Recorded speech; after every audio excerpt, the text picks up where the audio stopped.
Subscribe कीजिए Naeem technical TV को और प्रेस कीजिए बेल आइकन को ताकि हमारी हर नई आने वाली वीडियो आपको टाइम पर मिल सके।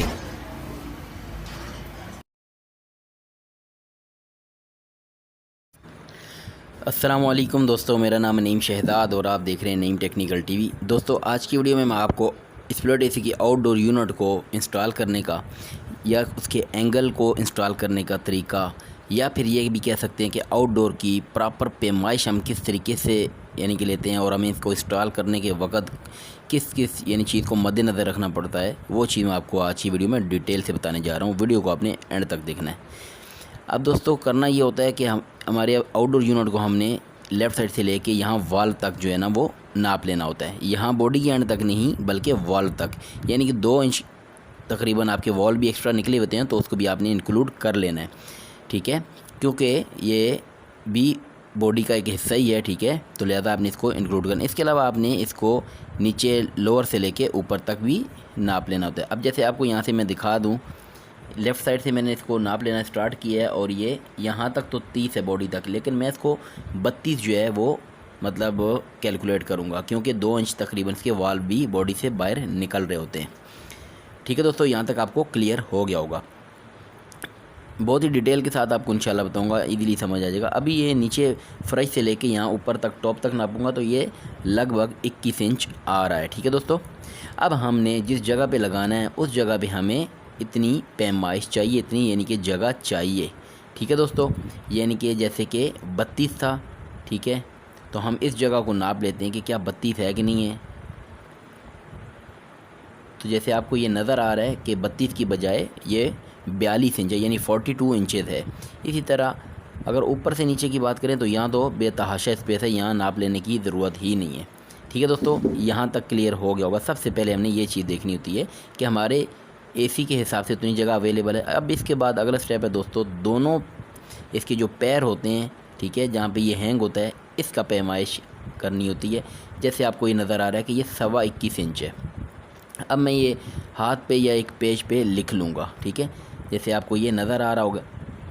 इस तरीके से दोस्तों मैं इसको हाथ पे लिख लिया मैंने, ठीक है। आप किसी पेज का भी इस्तेमाल कर सकते हैं, यानी कि ये 21.25 है। अब यहाँ से आपने लेफ़्ट साइड से लेके, बॉडी की लेफ़्ट साइड से लेके आपने इसके पैर तक नापना है। आप राइट साइड से भी नाप सकते हैं, लेकिन उसमें फिर आपको वाल्व को भी इंक्लूड करना पड़ेगा, तो लिहाजा ये लेफ़्ट साइड से आपको ईजी पड़ता है।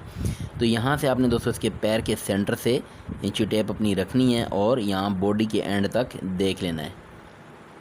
जैसे कि इस वक्त ये आपको 4.5 नज़र आ रहा होगा, तो यहाँ पे मैं अपने हाथ पे लेफ़्ट साइड इंडिकेट करके यानी कि एल लिख के सही है 4.5 इंचेस लिख लूँगा, ठीक है। अब इसी के हिसाब से दोस्तों मैंने आगे दीवार के ऊपर जो है वो मतलब पैमाइश करनी है। अब दोस्तों ऊपर से तकरीबन हम 2-2.5 इंच छोड़ देंगे, ठीक है, ताकि ऊपर जो ये कवर्ड के जो ऊपर ये ड्रॉज बने हुए हैं इसको यानी इसके इजीली पल्ले इसके खुल सकें। ठीक है दोस्तों, ऊपर से 2 से 2.5 इंच छोड़ के यहाँ पे 21 इंच के ऊपर निशान लगा लेंगे, क्योंकि हमारा आउटडोर यूनिट हाइट में 21 इंच था। ठीक है दोस्तों, आई होप कि यहाँ तक आपको बहुत अच्छे से समझ आ गया होगा।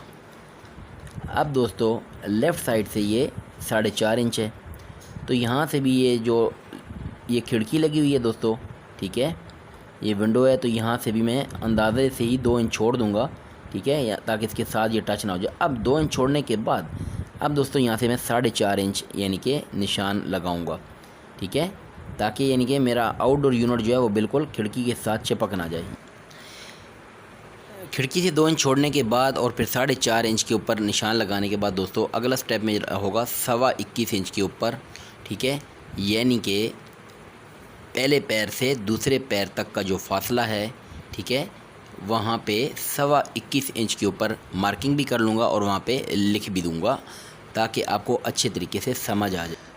ओके जी दोस्तों, तो यहाँ पे मैंने लिख दिया 21.25 इंच। ठीक है दोस्तों, अब क्या करना है कि ये जो दोनों पैरों का बीच का हमने पैमाइश लेके ये मार्किंग की है, इतनी ही लंबी जो एक लाइन हमने ड्रा करनी है। 4.5 इंच वाली मार्किंग से लेके 21.25 इंच वाली मार्किंग तक एक लंबी लाइन जो है वो हमने ड्रा करनी है। ठीक है दोस्तों, अपने लेवल को बिल्कुल सीधा रखते हुए ये जो बीच का बबल है ये दोनों लाइनों के बीच होना चाहिए, तो ये समझ लें कि आपका बिल्कुल लेवल है। इस तरीके से दोस्तों हम इसको बिल्कुल एक सीधी लाइन ड्रॉ करेंगे अकॉर्डिंग टू लेवल, ठीक है। बिल्कुल लेवल के हिसाब से हमने एक लाइन सीधी खींच लेनी है, जैसे आपको प्रैक्टिकल दिखाया जा रहा है, ठीक है दोस्तों। उम्मीद है कि यहाँ तक आप अच्छे तरीके से समझ गए होंगे। 21.25 इंच की हमने एक लाइन जो है वो लेवल में खींच ली है। अब दोस्तों इन्हीं दोनों मार्किंग को हमने ऊपर की तरफ भी एक लाइन ड्रा कर लेनी है। ये भी हमने ये लेवल के हिसाब से, ये आपको दोनों लाइनों के बीच में बबल नज़र आ रहा होगा, ठीक है। तो यहाँ पे भी आपने 4.5 इंच के ऊपर भी एक यानी कि लाइन ड्रा कर लेनी है और दूसरी लाइन 21.25 इंच के ऊपर ड्रा कर लेनी है।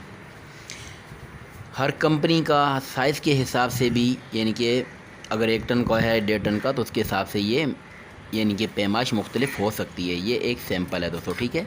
तो इस तरीके से ये भी दोनों लाइन जो है वो भी ड्रा कर ली गई हैं। तो अब आपको ये बिल्कुल एक एंगल की शेप नज़र आ रही होगी। इन्हीं दो लाइनों के ऊपर दोस्तों हम अपना ब्रैकेट जो है वो फिट करेंगे। तो इस तरीके से दोस्तों इसको इसके ऊपर रख दूंगा और ये वाला जो इसका निचला हिस्सा है ये लाइन के साथ टच करूंगा, ठीक है। अगर ये वाला हिस्सा आप टच करेंगे दोस्तों तो आपका लेवल बिल्कुल भी आउट नहीं होगा। और ये जो होल्स हैं ये जो आपने खड़ी लकीर खींची थी उसके सेंटर में रखने हैं, जैसे आपको नज़र आ रहा है। तीनों होल जो हैं वो लाइन के सेंटर में आने चाहिए और यहाँ से भी ये लाइन के साथ ये वाला किनारा टच हो। तो यहाँ पे अब दोस्तों पेन वगैरह की मदद से मार्किंग कर दूंगा मैं। तो ये आप देख सकते हैं यहाँ पे 3 जो है वो मार्किंग हो चुकी हैं। इसी तरह से यही प्रोसीजर दूसरी साइड पे दोहराया जाएगा दोस्तों। जैसे आपको बताया कि ये नीचे का ये जो सिरा है ये इस लाइन के साथ आपने ये टच करना है, तो आपका लेवल कभी भी आउट नहीं होगा। इसी तरह से ये तीनों सुराख उस ड्रा की गई लाइन के ऊपर आने चाहिए सेंटर में। तो यहाँ पे भी मार्किंग कर लेंगे अभी।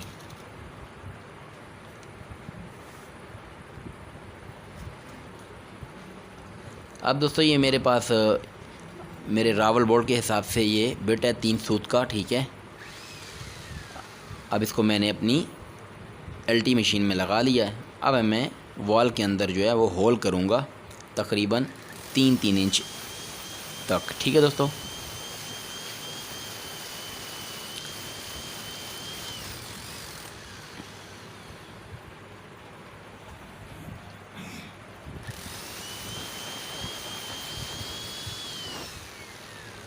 बस पूरे होल करने जितना आपका उसकी रावल बोल्ट की लेंथ होती है, ठीक है। 2 टाइप्स के रावल बोल्ट आते हैं दोस्तों, यानी कि आपके एक पट्टी वाले और एक आपके पाइप वाले, ठीक है। दोनों ही बेस्ट हैं। मैं ये वाले यूज़ करता हूँ, ये पट्टी वाले रावल बोल्ट कहलाते हैं। 3 सूत इनका साइज़ है दोस्तों। और ये एक तरीके में तो आपको मैं एक एंगल के ऊपर ये तरीका दिखा रहा हूँ। इसमें आप यानी रावल बोल्ट को डायरेक्ट इसके अंदर ठोक दें पहले, इसके बाद इनको अच्छी तरीके से पहले ही टाइट कर लें, ठीक है। अब जैसे ये मैंने फ़िट कर रहा हूँ और यहीं पे आप विदाउट एंगल यानी कि आप एक दफ़ा इसको कस दें, ठीक है। और दोबारा से आप इसको एंगल में से ऊपर वाले जो बोल्ट है उसको यानी कि क्रॉस कराते हुए दोबारा टाइट कर देंगे तो ईज़िली टाइट हो जाएगा। तो ये फर्स्ट ट्रिक में आपको मैंने ये दिखाया, ठीक है। अब ये इसको मैं सिंपल ऊपर दोबारा यानी कि बोल्ट सिर्फ निकालूंगा, ठीक है, और दोबारा टाइट कर दूंगा। जो इनका वो गिट्टी नुमा जो ये कवर है वो अंदर ही रहेगा, ठीक है दोस्तों। तो एक ये भी ट्रिक है और दूसरे एंगल के ऊपर मैं आपको दूसरी ट्रिक दिखाऊंगा। दोनों ट्रिक में से आप कोई सी भी यूज़ कर सकते हैं, दोनों अपनी जगह पे बेहतरीन है। अब दोस्तों इनको मैं 1 बाई 1 अच्छे तरीके से कस दूंगा।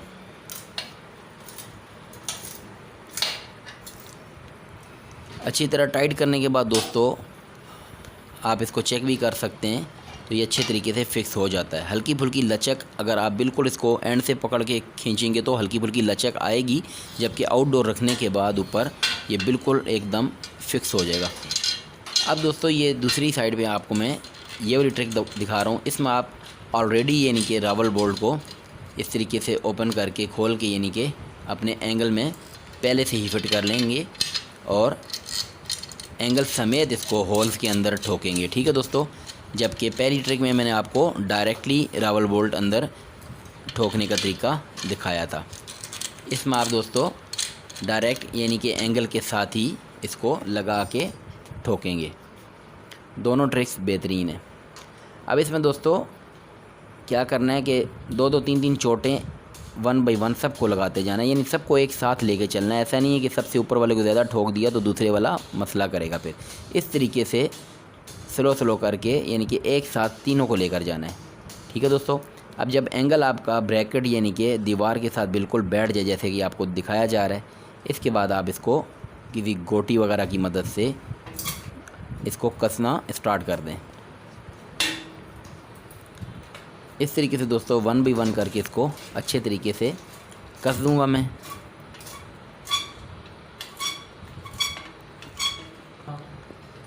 दोस्तों वीडियो अच्छी लगी है तो इसको अपने और फ्रेंड के साथ शेयर भी कर दीजिएगा और लाइक भी कर दीजिएगा और प्यारा सा कमेंट भी कर दीजिएगा। और अगर मेरे चैनल पर नए हैं तो इसको भी सब्सक्राइब कर लीजिएगा ताकि इस तरह की मज़ीद नई आने वाली वीडियो भी आपको सबसे पहले मिलती रहा करें। इसके अलावा दोस्तों अगर आपको स्प्लिट एसी के इंडोर यूनिट की इंस्टॉलेशन की वीडियो देखनी हो तो इसी वीडियो के नीचे डिस्क्रिप्शन में मैं उसका भी लिंक डाल दूँगा। आप उस लिंक के ऊपर क्लिक करके स्प्लिट एसी के इंडोर यूनिट की भी इंस्टॉलेशन की वीडियो डिटेल के साथ देख सकते हैं। तो जी दोस्तों अब इसका लास्ट बोल्ट भी मैंने टाइट कर दिया है।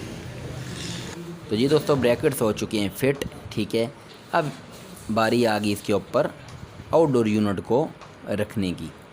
तो चलें अब आउटडोर को इसके ऊपर चढ़ा देते हैं।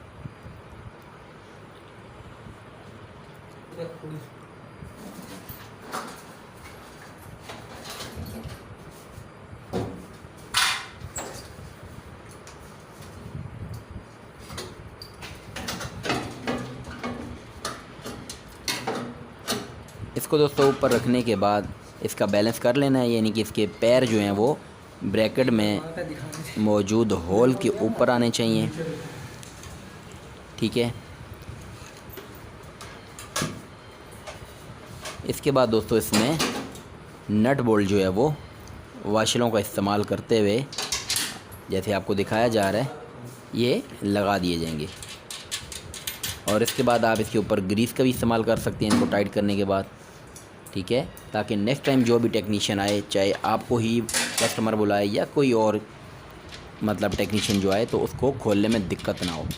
ये एक अपना उसूल बना लें कि नट बोल्ट्स के ऊपर जो है ना वो ग्रीस का इस्तेमाल लाजमी कर दिया करें ताकि बाद में आने वाले टेक्नीशियन को कोई ट्रबल ना हो। इस तरीके से दोस्तों इसको पानों का इस्तेमाल करते हुए आप कस देंगे। और अब आप देख सकते हैं कि ये हमारा आउटडोर यूनिट इंस्टॉल हो चुका है। तो ये था दोस्तों आउटडोर यूनिट को प्रॉपर तरीके से पैमाइश करते हुए किस तरीके से इसके ब्रैकेट लगाने और किस तरीके से आउटडोर यूनिट फिट करना है। ये थी दोस्तों आज की complete video step by step. उम्मीद करता हूँ वीडियो आपको पसंद आई होगी। वीडियो अच्छी लगी है तो इसको लाइक भी कीजिएगा, शेयर भी कीजिएगा और मेरे चैनल को भी सब्सक्राइब कर लीजिएगा। इजाज़त दीजिए अपने दोस्त नईम शहजाद को। अल्लाह हाफिज़।